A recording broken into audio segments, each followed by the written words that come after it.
Good morning students. कल के topic को कंटिन्यू करते हैं। अपना टॉपिक चल रहा था नॉर्मल डिस्ट्रीब्यूशन। 2 न्यूमेरिकल कर चुके थे। Now next question number 3rd। If the schools are classified as A B C according as the length breadth index as under 75 between 75 and 80 or over 80, find approximately the mean and standard deviation of a series in which A are 58%, B are 38% and C are 4%. Given ft equals 1/√2 pi 0 to infinite e raised power minus x square by 2 dx। f 0.20 पे value दे रखी है 0.08 and f 1.75 पे value दे रखी है 0.46। It means जो normal distribution की tabulated value है वो अपन को 0 to z तक की वैल्यूज़ गिवन है। क्लियर। यहाँ अपन को 3 इंडेक्स डिफाइन किए गए A, B and C। A under 75, B between 75 to 80 and C over 80। Under 75 आपका 58% एरिया है, तो यहाँ अपन नॉर्मल डिस्ट्रीब्यूशन का कर्व बना लेते हैं। अंडर 75 से नीचे आपका 58% एरिया है और ओवर 80 आपका 4% दे रखा है जो C इंडेक्स है। तो ओवर 80 यहाँ 4% डिफाइन कर दिया गया है। ठीक है, ये 75 से अंडर 58% और over 80 4%। Now according to numerical property of x, x किसको डिनोट कर रहा है? लेंथ एंड ब्रीथ इंडेक्स को डिनोट करता है। एक्स लेस देन 75 कितना है? 58% यानी 0.58 and property of x greater than 80, 80 से ऊपर कितना है? 0.044%। Clear. It is clear that x equals to 75 and x equals to 80 both are right hand side. क्यों? क्योंकि म्यू जो है वो मिडिल पॉइंट है। 50% एरिया आपका लेफ्ट हैंड साइड में होगा और 50% आपका राइट हैंड साइड में, और 58% एरिया कवर कर रहा है। इट मीन 75 आपका राइट हैंड साइड में होगा और 80 से ऊपर ओनली 4% एरिया, यानी 80 से नीचे कितना परसेंट एरिया होगा? 96% होगा, वो भी आपका राइट हैंड साइड में ही होगा। नौ एक्स 75 को स्टैंडर्ड नॉर्मल वेरिएट में चेंज करेंगे तो Z1 इक्वल टू आपका हो गया 75 माइनस म्यू अपन सिग्मा। और एक्स 80 को भी स्टैंडर्ड नॉर्मल वेरिएट में चेंज करेंगे तो Z2 equal to 80 minus mu अपन सिग्मा। Z1 Z2 दोनों ही पॉजिटिव हैं क्योंकि दोनों राइट हैंड साइड में कंटेन कर रहे हैं। नाउ वैल्यूज़ फाइंड आउट कर लेते हैं। एक्स लेस देन 75 इज़ 0.58, तो Z लेस देन Z1 कितना हो गया? 0.58। स्टैंडर्ड नॉर्मल वेरिएट में चेंज किया। नाउ Z1 से नीचे कितना कवर कर रहा? 0.58, तो इसको 2 पार्ट में डिवाइड कर देंगे। 0 से पहले वाला पार्ट है minus infinite 0 0.5 plus 0 to Z1, तो 0 to Z1 वाला पार्ट कितना हो गया? 0.58 माइनस 0.5 0.08। ना 0.08 की वैल्यू तो गिवन थी अपने पास। f 0.20 आपका कितना था? 0.08, तो 0.08 के लिए Z1 की वैल्यू कितनी होगी? 0.20। Z1 आपका आ गया 0.20। सेम प्रोसेस से x ग्रेटर देन 80 दे रखा था 4%, 0.04 Z में कन्वर्ट किया। Z greater than Z2 equal to 0.04। Now Z greater than Z2 0.04 है, इट मीन 0 to इन्फाइनेट तो आपका 0.5 हो गया। वहाँ हम 0 to Z2 माइनस कर देंगे तो रिमेनिंग एरिया आ जाएगा। तो 0.5 माइनस 0 to Z2 0.04, तो प्रॉपर्टी ऑफ 0 to Z2 आपका हो गया 0.46। नाउ वैल्यू गिवन थी 0.46, प्रोबेबिलिटी किस पॉइंट पे आ रही थी? 1.75, तो Z2 इक्वल टू आपका हो गया 1.75। नाउ Z1 Z2 की वैल्यूज पुट कर दो। Z1 is 0.20 and Z2 is 1.75। इन दोनों इक्वेशन को सिंप्लीफाई करना है। नाउ दोनों इक्वेशन को सिंप्लीफाई करेंगे तो सिग्मा आपका आ रहा है 3.2258, और जब सिग्मा की वैल्यूज पुट कर दोगे तो आपका म्यू आ रहा है 74.3548। This is the parameter of normal distribution. आपको म्यू और सिग्मा फाइंड आउट करना था। नेक्स्ट क्वेश्चन नंबर 4 आपको दे रखा है। In a normal distribution 31% of the items are under 45 and 8% are over 64। Find the parameters of the distribution. आपको parameters mean mu और सिग्मा फाइंड आउट करना है। ठीक है, तो x follow the normal distribution, जहाँ म्यू और सिग्मा क्या है उसके? Mean and standard deviation. ना फर्स्ट दे रखा है 31% आइटम्स आर अंडर 45, तो नॉर्मल डिस्ट्रीब्यूशन का कर्व बना दिया। X equal to mu 2 equal part में डिवाइड करता है, तो 50% लेफ्ट हैंड साइड में और 50% राइट हैंड साइड में। तो 45 से नीचे ओनली 31% एरिया है, तो वो 45 कहाँ होगा? लेफ्ट हैंड साइड में। ये 31% एरिया आपका 45 से नीचे है, और 64 से ऊपर ओनली 8% है। 8 में 64 से नीचे कितना हुआ? 92%। तो आपका 64 कहाँ होगा? राइट हैंड साइड में, क्योंकि 92% मैक्सिमम पार्ट कवर कर रहा है, माइनस इन्फिनिटी ये आपका 92% है। तो ना एक्स इक्वल 64 आपका राइट हैंड साइड में होगा और 45 आपका लेफ्ट हैंड साइड में। ना उसको जेड में कन्वर्ट करेंगे तो 45 माइनस म्यू अपॉन सिग्मा, आप Z1 ले लो और ये म्यू के लेफ्ट में इसलिए माइनस Z1 से डिनोट कर रहे हैं। 64 minus mu upon sigma Z2 ले लेते हैं और ये म्यू के राइट हैंड साइड में है तो पॉजिटिव ही रहेगा। ना एक्स लेस देन 45 आपका हो गया 0.31, कन्वर्ट करो इसे जेड में तो Z less than minus Z1 equal to 0.31।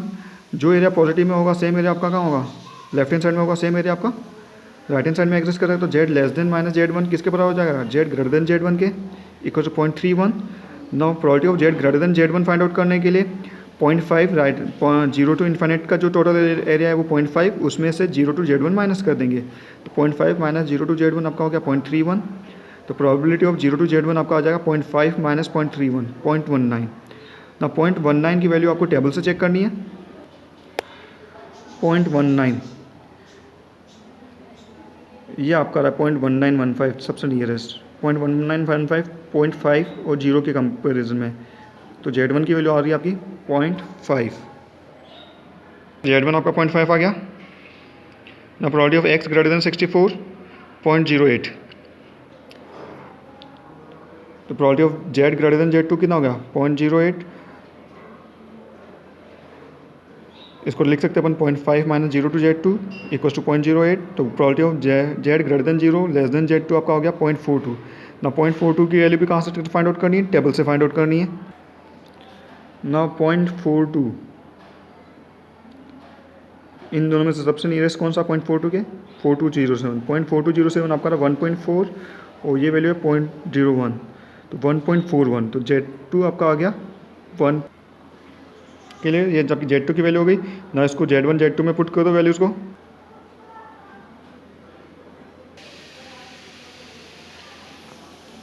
Z1 Z2 में वैल्यूज पुट कर दो।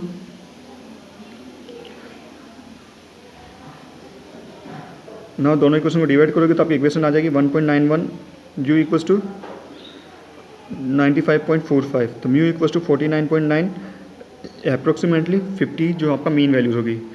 ना म्यू की वैल्यूज पुट कर दो इक्वेशन सेकंड में, तो 1.41 sigma equals to 64 minus mu, 64 minus 50 upon 1.41 approximate 9.9, approximate value आपकी होगी 10।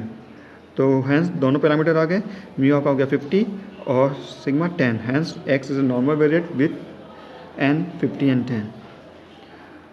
Now question number 5th, a coin is tossed 12 times, find the probability both exactly and fitting of normal distribution of getting 4 head or at most 4 head। Directly तो ये numerical आपका binomial distribution का ही है कि number of trial कम है, but यहाँ आपको fitting of normal यानी इसकी वैल्यू नॉर्मल डिस्ट्रीब्यूशन से भी फाइंड आउट करनी है। तो फर्स्ट अपन इसको बाइनोमियल से सॉल्व कर लेते हैं। Let x denote number of head of 10, ठीक है, अपन रैंडम वेरिएबल एक्स डिफाइन कर दिया, नंबर ऑफ हेड।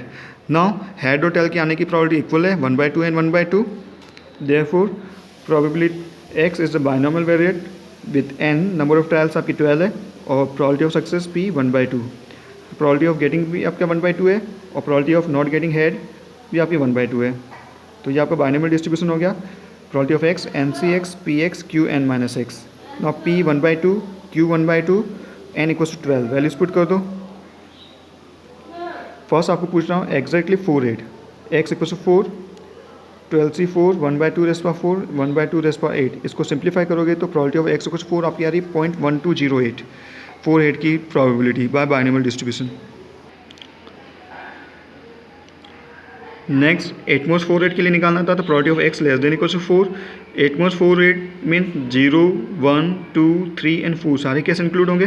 तो वैल्यूज प्रोबेबिलिटी लिखो 0 1 2 3 एंड 4 के लिए 1/2 रेज़ पावर 12 कॉमन है, सभी से बाहर आ जाएगा तो 12c 0, 12c 1, 12c 2, 12c 3 and 12c 4। इसको सिंप्लीफाई करोगे तो एटमोस्ट 4 हेड की प्रोबेबिलिटी आ रही 0.1937। ना ये तो हो गया बाइनोमियल डिस्ट्रीब्यूशन से प्रोबेबिलिटी। ना इसको by fitting of normal distribution भी फाइंड आउट कर लेते हैं। तो मीन ऑफ बाइनोमियल डिस्ट्रीब्यूशन क्या होता है NP, तो वो आपका 12 × 1/2 6, ये आपका नॉर्मल डिस्ट्रीब्यूशन का मीन लेते हैं 6 एंड स्टैंडर्ड डेविएशन आपका होता है √NPQ, sigma equal to √3। Now hence x follow the normal distribution with mean 6 and standard deviation √3। ना एग्जैक्टली 4 हेड की प्रोबेबिलिटी, ना नॉर्मल डिस्ट्रीब्यूशन आपका कंटिन्यूस है, एग्जैक्ट वैल्यू वहाँ सेलेक्ट नहीं कर सकते, इसलिए 4 हेड जो इंटीजर वैल्यू है वो 3.5 और 4.5 के बीच में ले लेते हैं, कि नेक्स्ट जो इंटीजर आएगा या तो 3 आएगा या प्रीवियस इंटीजर 3 आएगा या उससे आगे 5 आएगा। तो इन दोनों के बीच में अगर 4 सेलेक्ट करना है तो दोनों के मिड वैल्यू ले लेते हैं 3.5 से 4.5, और इन दोनों के बीच में एक ही इंटीजर एग्जिस्ट करता है, वो है 4। ना इसको स्टैंडर्ड नॉर्मल में कन्वर्ट करो, 3.5 माइनस 6/3.3 एंड 4.5 माइनस 6/3.3, तो probability of z greater then -1.4 और -0.866 दोनों के बीच की वैल्यूज़।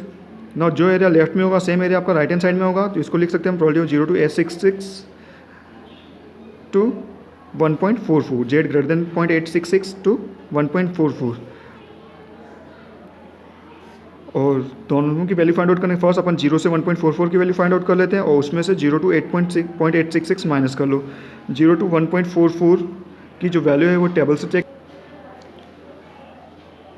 1.4251 ये वैल्यू हो गई, और सेकंड वैल्यू आपको चाहिए 0.0866, 0.866, 0.86, 0.3051, ये दोनों वैल्यूज में पुट कर दो।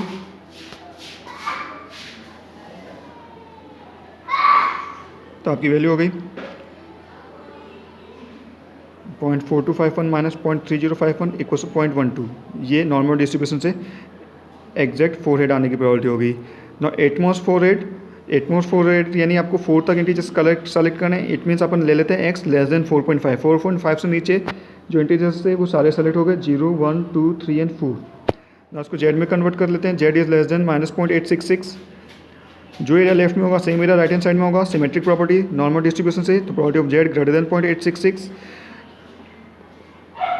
ग्रेटर देन 866 निकालने के लिए टोटल एरिया जो left hand right hand side का टोटल एरिया था 0.5 में से 0 to 0.866 माइनस कर दिया, और 0 से 0.866 की वैल्यू टेबल से अभी निकाली अपने 0.3051, तो 0.5 माइनस 0.3051 आपका कितना रहा 1.1949, ये आपका एटमॉस 4 हेड की प्रोबेबिलिटी होगी। Question number 6, assuming the mean height of the soldiers to mu equals to 68.22 inches with variance sigma square 10.8 inches. Find how many soldiers of 10,000 would you expect to be above 6 feet tall. आपको वो height find out करनी है, वो number of soldier find out करने हैं जो 6 feet से ऊपर है। मीन हाइट आपको दे रखी है 68.22 इंचेस और वेरियंस दे रखा है 10.8 इंचेस। ठीक है, नाउ गिवन वैल्यूज है प्रोबेबिलिटी ऑफ 0 to 0.35 जो नॉर्मल डिस्ट्रीब्यूशन टेबुलेटेड वैल्यू है वो 0.1368 दे रखी है, और 0 to 1.15 की टेबुलेटेड वैल्यू दे रखी है 0.3746। ये दोनों वैल्यूज गिवन है, इनमें से जो भी वैल्यूज न्यूमेरिकल में यूज़ आएगी आपको वो यूज़ करनी है। तो फर्स्ट अपन रैंडम वेरिएबल डिफाइन कर लेते हैं x denote height in inches of the soldier as 1 feet equals to 12 inches, therefore the required probability is x greater than 6 feet। अब उनको 6 फीट से ऊपर जितने भी सोल्जर उनकी प्रोबेबिलिटी फाइंड आउट करनी, फर्स्ट इंचेस में चेंज कर x ग्रेटर देन 72 इंचेस। ना उसे नॉर्मल डिस्ट्रीब्यूशन में चेंज करो, स्टैंडर्ड नॉर्मल वेरिएट में चेंज कर ले, z equals to x minus mu upon sigma, x minus mu upon sigma.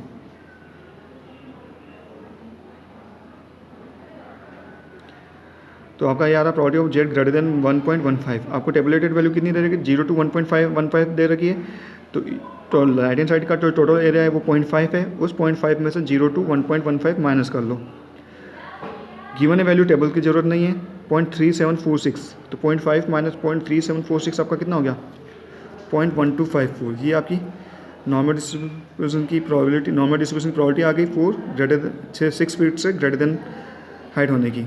आपको नंबर ऑफ सोल्जर की रिक्वायरमेंट है तो फ्रीक्वेंसी से मल्टीप्लाई कर दो, फ्रीक्वेंसी दे रखी 1000 into probability of x greater then 0.72, तो 1000 इंटू 0.1254, तो 125.4। इट मीन्स 1000 में से 125 ऐसे सोल्जर हैं जिनकी हाइट 6 फीट से ज़्यादा होगी। तो ये सारी न्यूमेरिकल्स थे आपके नॉर्मल डिस्ट्रीब्यूशन के। Thank you. नेक्स्ट टॉपिक अपन इसकी बात करेंगे।